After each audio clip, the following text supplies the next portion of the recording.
Hello friend, आप सभी का हमारे यूट्यूब चैनल पर स्वागत है। आज हम पढ़ाने वाले हैं क्लास 10 विज्ञान कार्बन तथा इसके यौगिक के बारे में। इन यौगिकों में से इस चैप्टर में से हमारा आज का टॉपिक है एथेनोइक अम्ल अर्थात एसिटिक अम्ल के गुण। इसके बारे में बहुत सारी जानकारी इसके पहले हम पढ़ चुके हैं। इस वीडियो में केवल और केवल हम पढ़ेंगे रासायनिक गुणधर्म के बारे में। रासायनिक गुणधर्म के बारे में अम्लीय गुण पढ़ लिए हैं, एल्कोहल से क्रिया पढ़ लिए हैं और क्षारकों से क्रिया पढ़ लिए हैं और धातुओं के साथ अभिक्रिया पढ़ लिए हैं। यहाँ पढ़ेंगे, बहुत ही इम्पोर्टेंट है, बहुत ही ज़्यादा इम्पोर्टेंट है भैया, क्योंकि ये रिएक्शन जो अब हम पढ़ाने चल रहे हैं, कौन सा, पांचवा यह रिएक्शन आप पाठ 2 में आपने पढ़ा है, पाठ 2 में आपने अध्ययन किया है। सेम टू सेम रिएक्शन है, एक भी पॉइंट मिस नहीं है। तो चलिए करते हैं, जल्दी से हेडिंग डालते हैं। धातु कार्बोनेट, धातु कार्बोनेट, धातु कार्बोनेट तथा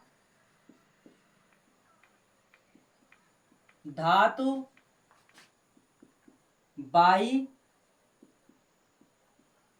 कार्बोनेट के साथ अभिक्रिया।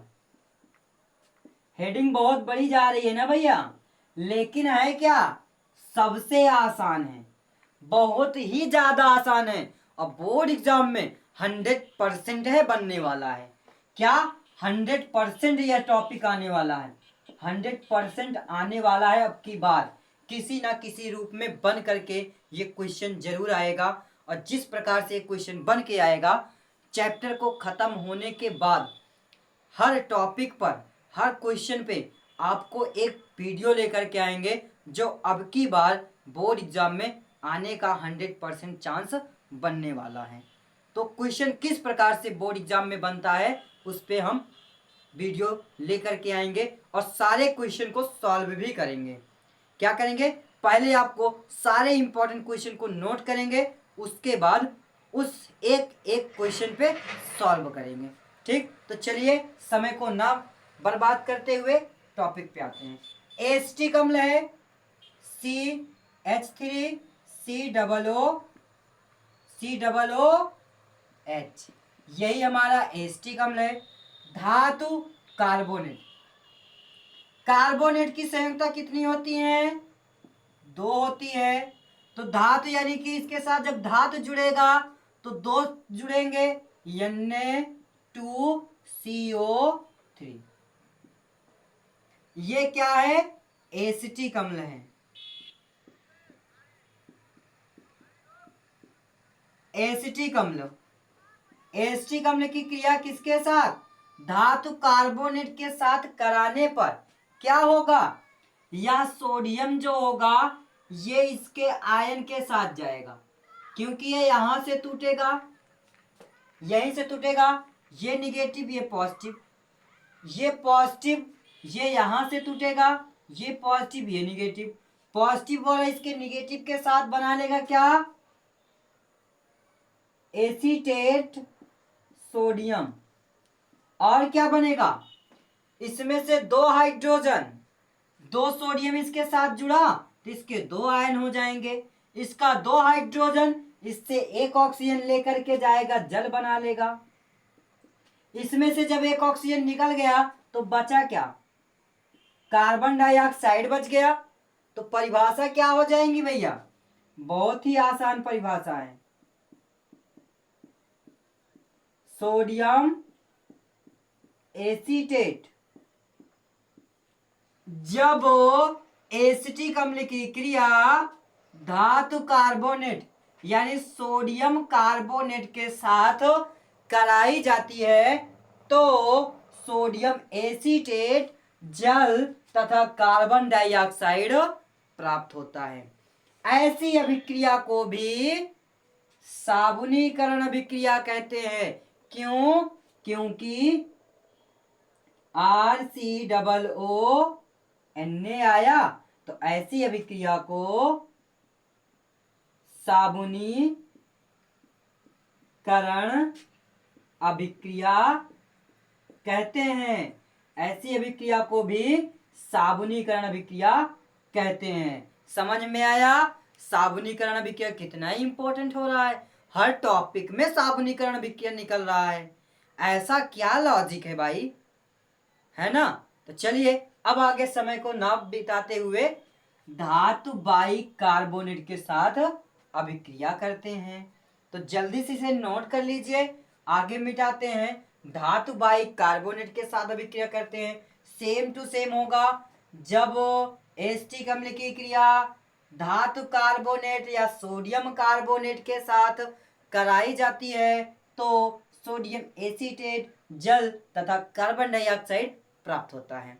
ऐसी अभिक्रिया को साबुनीकरण अभिक्रिया कहते हैं। तो चलिए अब चलते हैं, हम धातु बाइक कार्बोनेट से क्रिया करते हैं।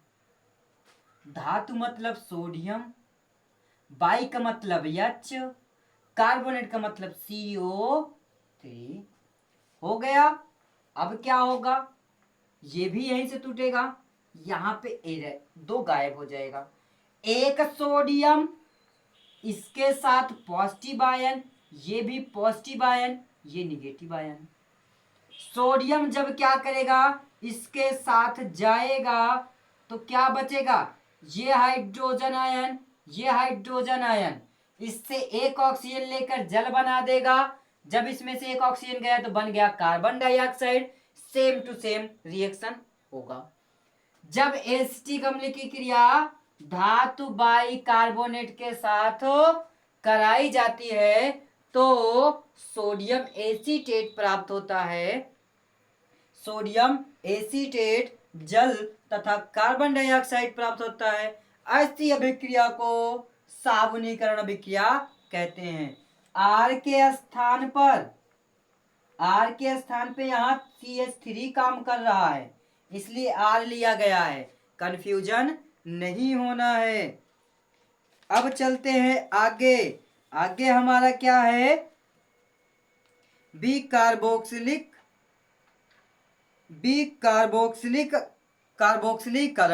बी कार्बोक्सिलीकरण का मतलब क्या होता है कि सोडियम एसीटेट को सोडियम हाइड्रॉक्साइड से क्रिया कराना है। किससे कराना है, सोडियम हाइड्रॉक्साइड से। जल्दी से नोट करें तो आगे चलें। बी कार्बोक्सिलीकरण अब करेंगे। क्या करेंगे, बी कार्बोक्सिलीकरण। हेडिंग देखिए क्या है, बहुत ही इंपॉर्टेंट है। अब क्या, अभी जो बन रहा था उसी का उल्टा काम करना है, हमें कार्बोक्सिलिक अम्ल बनाना है।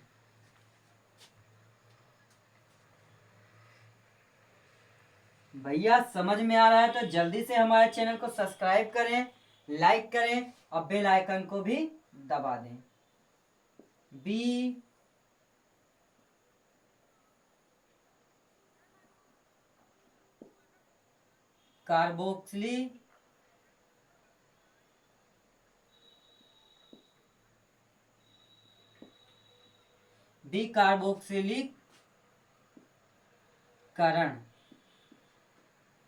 कार्बोक्सिलीकरण ठीक। हमारा अगला टॉपिक क्या है, बी कार्बोक्सिलिक। यहां से थोड़ा सा मिस्टेक है हेडिंग में, बी कार्बोक्सिलीकरण है। किसका बी कार्बोक्सिलीकरण किसका करेंगे, जो एसिटेट सोडियम एसीटेट बना था, क्या सोडियम CH3COO किसके साथ, सोडियम हाइड्रॉक्साइड के साथ क्रिया कराएंगे। जब सोडियम एसीटेट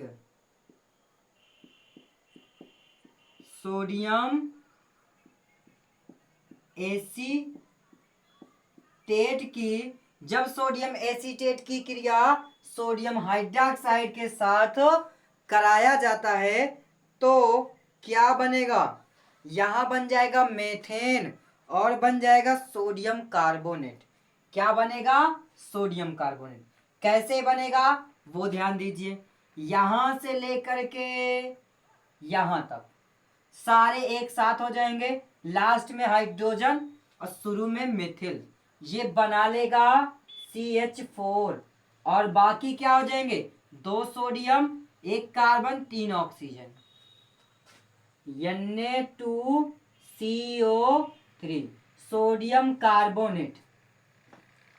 जब सोडियम एसीटेट की क्रिया सोडियम हाइड्रोक्साइड के साथ कराया जाता है तो मेथेन तथा सोडियम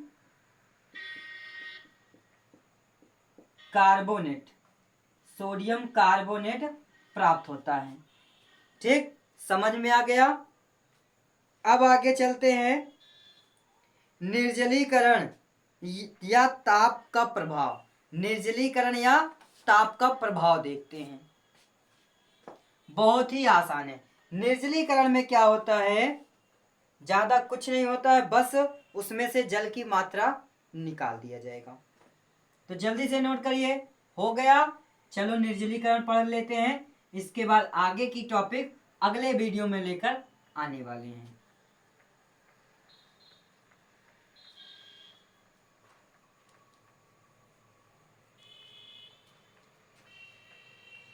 कौन सा पॉइंट है, 7वां पॉइंट है।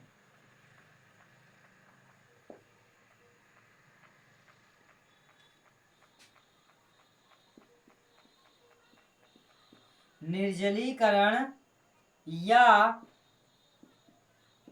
ताप का प्रभाव, ये भी बहुत इंपॉर्टेंट है। इसमें क्या होगा, जो एसिटिक अम्ल है CH3COOH, इसका क्या करेंगे, गर्म करेंगे। क्या करेंगे, गर्म करेंगे।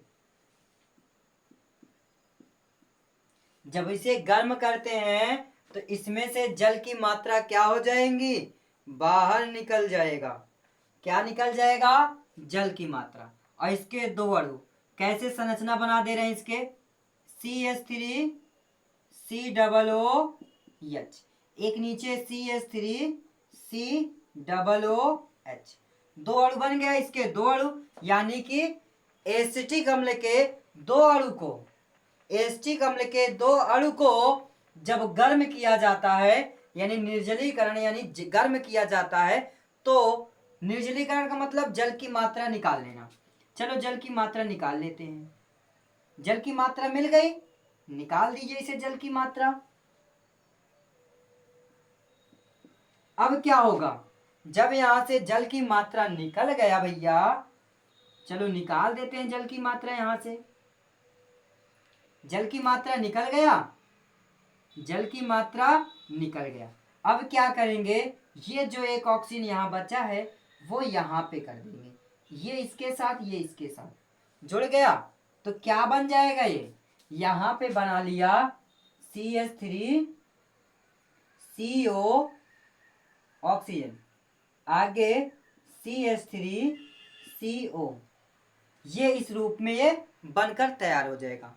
निर्जलीकरण कर रहे हैं, इसमें से जल की मात्रा को निकाल दिया जाएगा, तो ये बन गया एसिटिक एनाहाइड्राइड।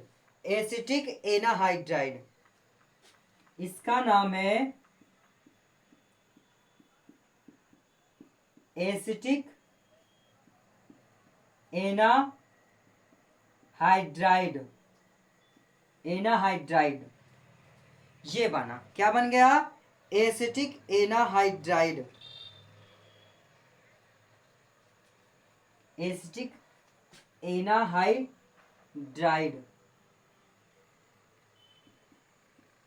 एनाहाइड्राइड।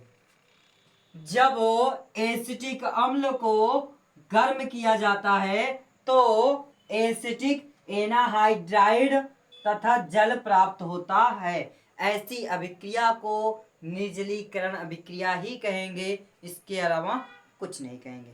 यदि वीडियो आपको पसंद आया हो तो जल्दी से हमारे चैनल को सब्सक्राइब करें, लाइक करें और बेल आइकन को दबाना ना भूलें। वीडियो में अंत तक बने रहने के लिए धन्यवाद।